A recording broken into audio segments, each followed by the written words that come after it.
Philip Johnson, photographed on the left by Karsh, a pretty famous photographer known for doing portraits, is one of the founders of postmodern architecture.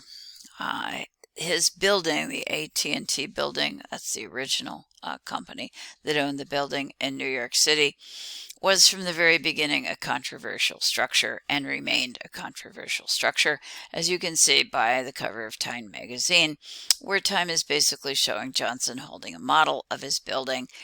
And the title of that is U.S. Architects Doing Their Own Thing. After the construction of this building, there was a lot of local criticism of the style of the construction. On the other hand, when another company bought the building and it no longer belonged to AT&T, and the new company proposed renovations to the design, that's when the people came out on the street and started protesting, "Let's save AT&T." They were successful in doing that, and New York City has documented the building as historic, and the overall design of the structure now is preserved for future history. So what is so significant about this building?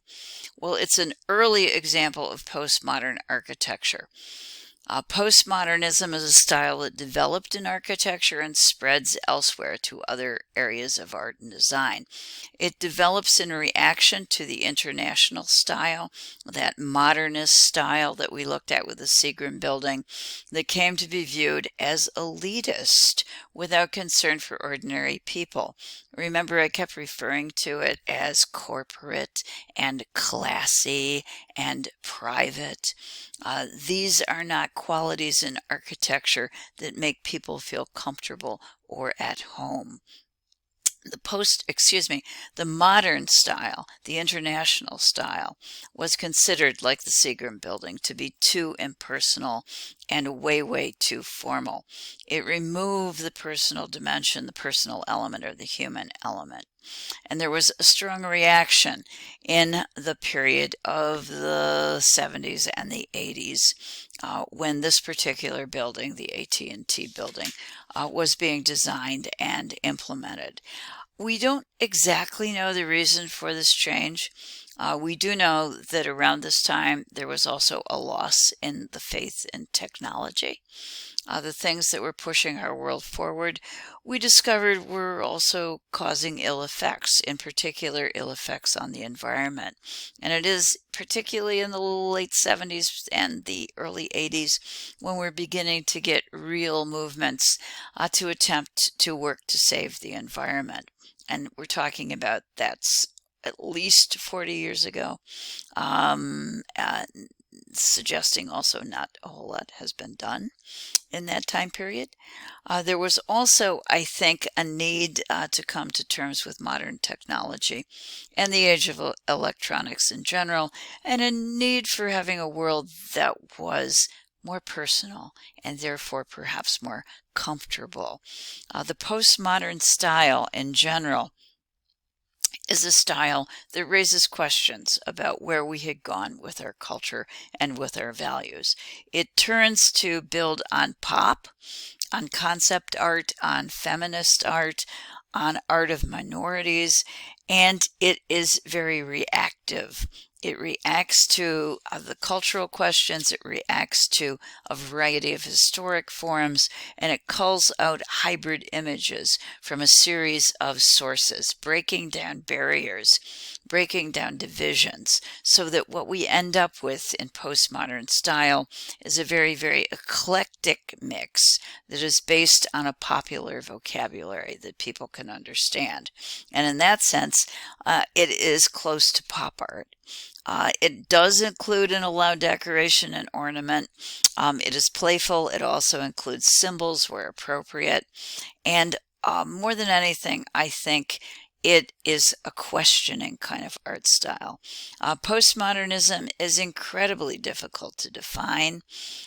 If I had to sum it up in a few words, I would suggest that it is a popular style based on popular culture and things that ordinary human beings can understand. It is playful, and that kind of playful, witty quality, I think, can be attached to pop art. But most of all, it is questioning. It causes us to reevaluate our culture and our values by giving us a recontextualized image of forms that draw from our cultural past. And these forms become very obvious to us as they are placed in conjunction with one another and sometimes even placed out of context. Okay. The building in the background behind Philip Johnson in the photograph on the left is figure 3149. It is originally called the AT&T building. Those were the original owners of this structure. And it was made, original design 1978, and it was completed in 1983. That's roughly, I'm going to say 25, 30 years after the creation of the Seagram building. The reason that that's significant is that Philip Johnson, the man in the photograph, the architect, one of the architects on the team for the AT&T building, was also one of the architects on the team with Mies for the Seagram building.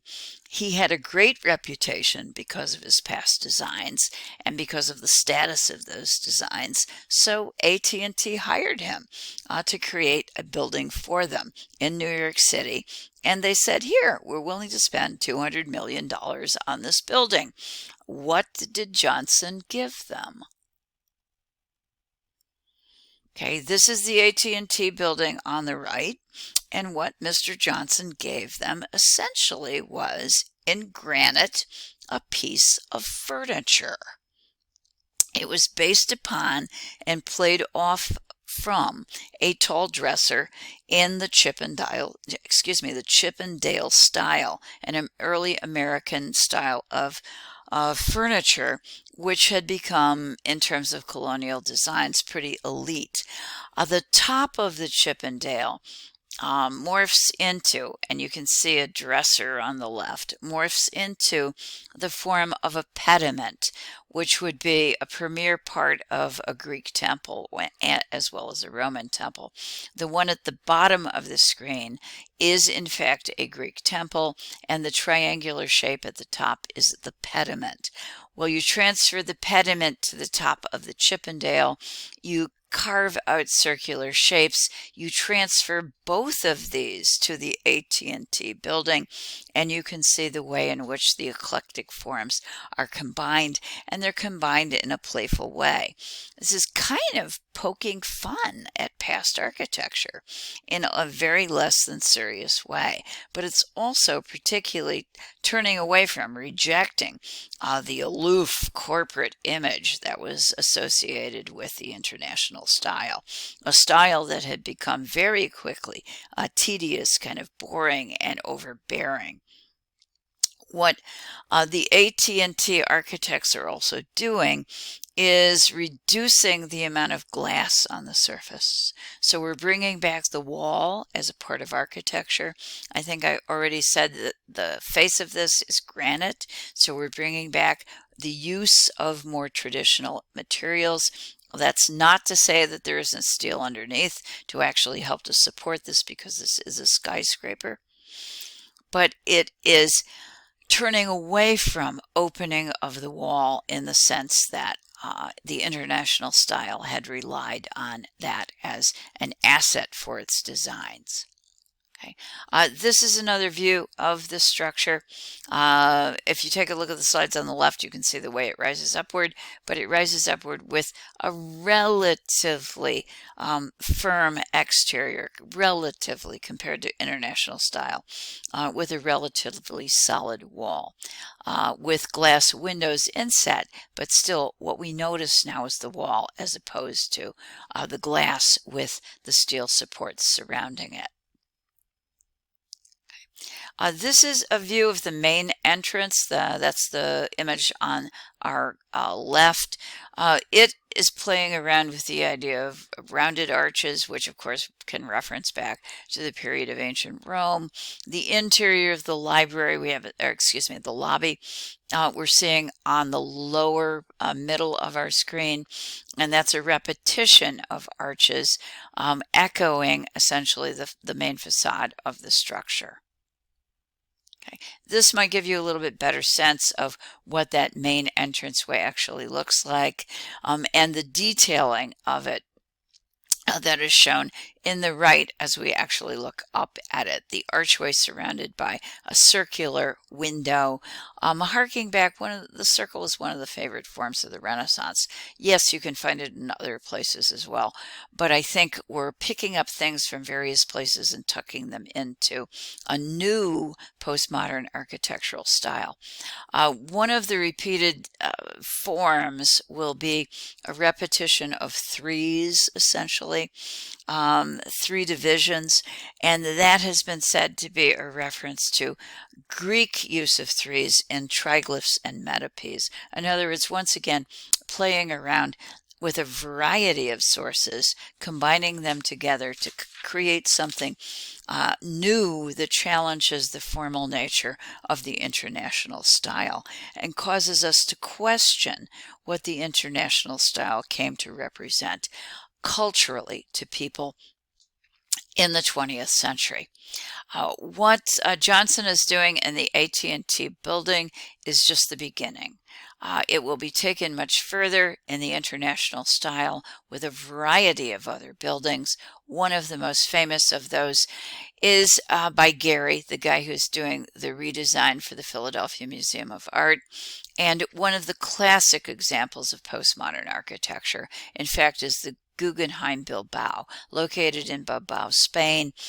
It is one of the branches of the Guggenheim Museum created and designed by Frank Lloyd Wright in New York City. And it does, although it might not look like it initially, but it does in fact pay some homage or at least tip the hat to Frank Lloyd Wright. So postmodernism has continued and in places is still being used as design elements for architecture in the 21st century.